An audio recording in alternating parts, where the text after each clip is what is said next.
Hi everyone, welcome back to The Thing About Parenting. Just a reminder, the information I share here is not meant to replace or substitute that of licensed professionals.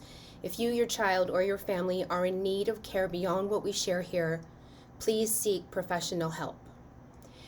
When we hear the term co-parenting, we typically think about parents who are separated or divorced, right? The thing is, co-parenting is not something that parents need to start doing when they're no longer a couple.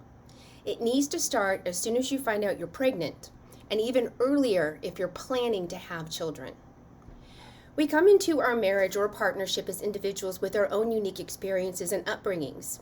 How we were brought up consciously and unconsciously influences our intimate and family relationships. Our lives have created patterns that influence how we function, the actions we take, and the choices we make.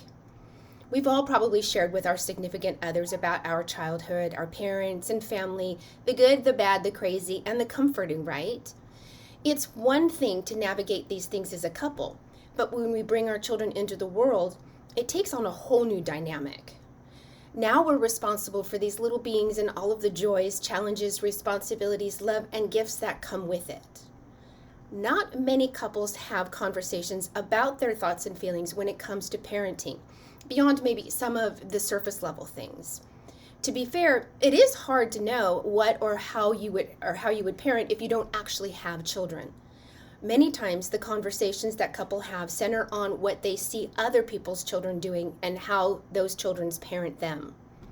How many of you have had family or friends who did not have children who say something like, "My child will never do that," or how about, "There's no way I would allow my child to behave like that"?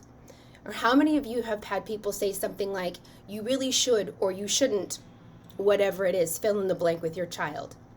It's easy to say what we would or wouldn't do when we don't actually have children. It's also easy to think or believe that our children will be well behaved, compliant, and will be and do all of the things we dreamed or imagined for them to do, right? Then the child comes. And we quickly see and learn that we have a unique and independently thinking little being who may not follow the plans we had for them.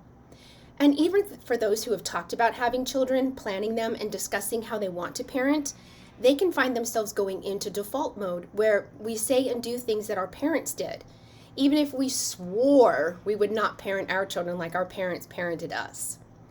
We may find ourselves worried about what others will think of us as parents and give more concern to that than what our children and family need. We will find ourselves feeling all kinds of emotions when our children push back at us and challenge us. These are automatic knee-jerk reactions and responses that we have in the moment based on what's been installed through our lives as the way to do or handle things. Because they are on the unconscious level and have to do with experience the two of you may not have had yet before, even if you have more than one child, each child is a unique being and will be on a different level than the others. You may end up finding yourself looking at your partner and wondering what happened to what you agreed on in terms of handling things with your children. Maybe you agreed that you would be gentle and understanding when your child acted out, but here your partner's yelling at them. Maybe you agreed that you would be firm on certain things, but your partner is wavering or giving in. You may have agreed to date nights weekly, but now your partner doesn't want to go out and leave your children with a babysitter. You may have thought your relationship wouldn't change after having children, but it has. Whatever it may be, chances are good that you and your partner may disagree at points on how to parent your children, and the time to work on those issues is from the start.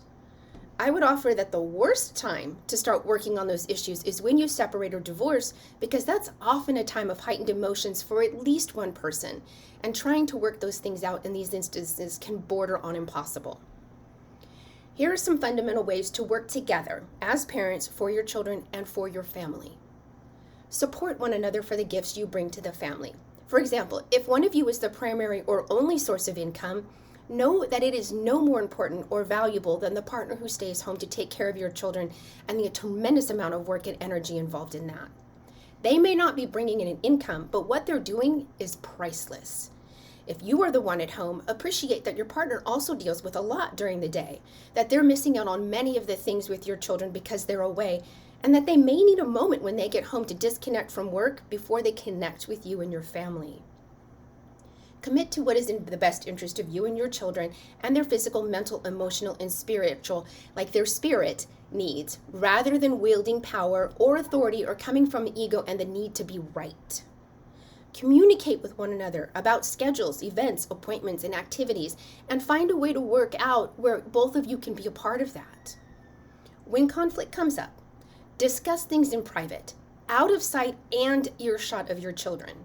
What is between the two of you needs to stay that way. Complaining about your partner puts your children in a painful, confusing, and unfair position. They may feel like they have to take sides, that they're responsible for it, or they need to fix it. You are not their responsibility. Get on the same page when it comes to rules, routines, and basic expectations.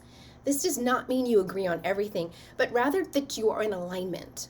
Support one another for the decisions each of you makes, and if there are any questions or concerns, talk about it before taking any future actions. Children will try to pit you against one another. Talk to each other at these times, especially when you sense that something isn't adding up. Keep emotions and feelings out of your choices and decisions in the moment. When we are in reactivity, we're not thinking clearly, and we often say and do things we later wish we hadn't.